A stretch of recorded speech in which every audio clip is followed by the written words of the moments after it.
And welcome back to The Mix. I'm Rob Simmelcare. They call themselves Lit Rock. Lit as in literature. One Ring Zero's new album, Wake Them Up, showcases the band's own lyrics and music. Their previous work, which put them on the musical and literary map, As Smart as We Are, that's what that was called. It was written for the band by such literary stars as Margaret Atwood, Dave Eggers, and Rick Moody. One note, One Ring Zero is also the subject of the award-winning documentary, As Smart as They Are, The Author Project, a documentary chronicling the band's collaboration with authors. We'll get to that in a moment, but first, let's take a listen to One Ring Zero as they perform Radio.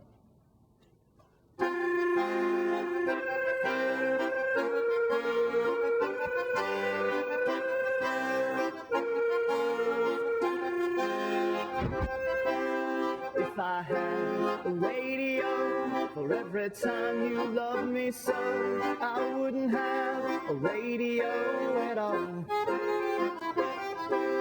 Now I sit and waste my time. My room is quiet as a mine, and wait for someone glamorous to call. Radio, radio, radio, radio, radio. If I had a ceiling fan for every time you made a plan, then told me you had plans you couldn't go. The hurricane would wreck my bed and leave my shingled roof for dead, while my broken heart would scatter to and fro. Hurricane, hurricane, hurricane, hurricane, hurricane.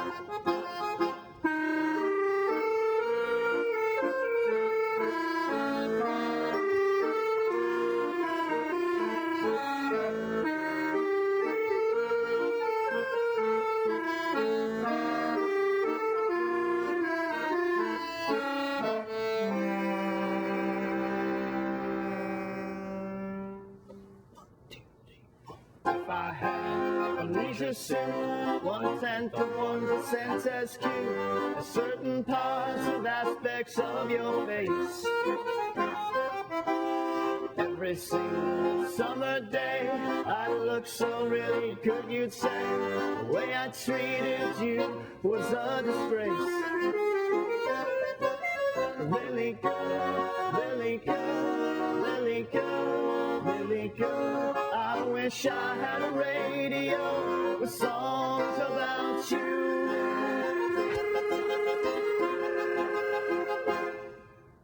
And I'm joined now by the founding members, Michael Hurst and Joshua Camp. Guys, welcome. Hey, thanks for having us. Yeah, So first of all, Michael, I'll start with you. How do you guys describe this music? What do you call this? Well, you know, I think you said lit rock, but lit rock is nothing we ever described it on our own. That was something that was kind of applied to us by magazines, and That happens a lot, doesn't it? You get a label that you never really wanted in the first place. yeah. I mean, I never had a hard time describing One Ring Zero. I mean, I've always kind of said circus rock, eclectic, Eastern European. You know, I dodge that question when it's thrown my way. All right, well then, nice dodge again. And you know, Joshua, to you on this. I mean, you guys, it's certainly unique. You got an accordion, you got this instrument that Michael's got called a claviola, which we're going to talk about in a second. But how did you guys find each other, and how did you find this sound? Well, we both worked for the company Hohner, which makes accordions and harmonicas. And Michael was a harmonica technician, I was an accordion technician. And you know, already in that kind of environment, we had similar interests in oddball instruments. And the claviola arrived one day, and that was sort of the light bulb that set off, well, we have to start a band based on the claviola. All right, so lift this claviola up for a second. Is it close to you? We want to get a look at this. This sounds like a lie that we were accordion and harmonica technicians. But Where does this come true. from? What is the origin of this instrument? we're not sure. Germany is actually where the factory is, and where the inventor is from. A small town called Trossingen, Germany. Okay. But you know, Hohner, I guess they just made a handful of these, kind of an experiment. Yeah. And an experiment that didn't do so well. It didn't catch on except for with us. Yeah. Yeah, you said there are like some 50 of them ever made, right? And Yeah, 60 of them in exactly. North Yeah. America. You've got one of them.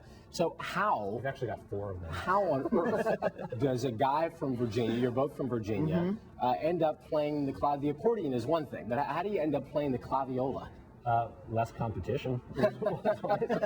Strategic decision. Yeah, right. Or like a little niche in the market. It's just, when it came to the warehouse in Virginia where we were both working, we thought it was the most ridiculous thing we'd ever seen, and kind of decided right there and then we had to start a band based on it. Unbelievable. It has this really fascinating sound. I can actually play a little bit. Sure.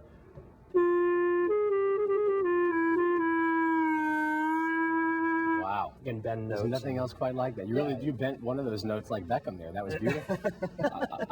And Joshua, to you for a sec. This first album you guys did with going and collaborating with authors, with the lyrics and whatnot. How did you guys figure out that that's what you wanted to do? How did you go about doing it?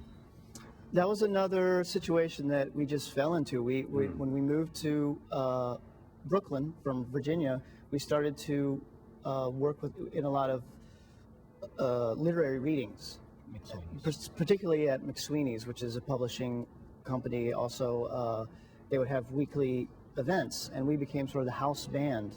We'd play a few instrumentals, and then authors would get up and read. And through maybe 2 years of that, we met all these amazing authors.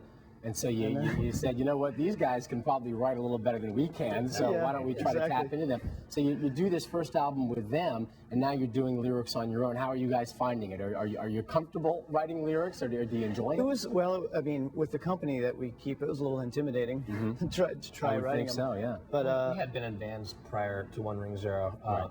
and so I mean we had done lyric writing in the past, and the strange thing was when we first started One Ring Zero, we wanted to be an instrumental band, and actually our first few CDs, which are not as available, are instrumental, and then we put out this album with all these writers and decided, wow, we should start going back to writing our own lyrics, and it was kind of fun. So my favorite question for bands, and you can't dodge this one, the name.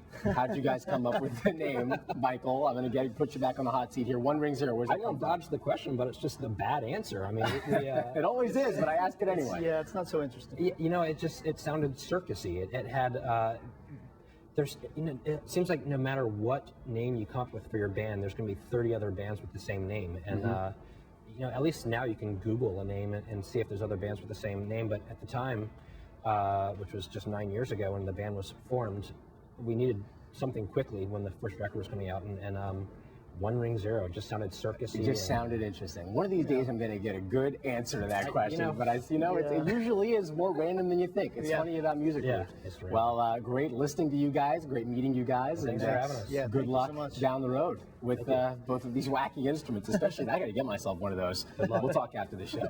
All right. Anyway, Michael and Joshua and One Ring Zero's latest album, Wake Them Up. It is available online and in music stores nationwide, as well as on the band's website, oneringzero.com.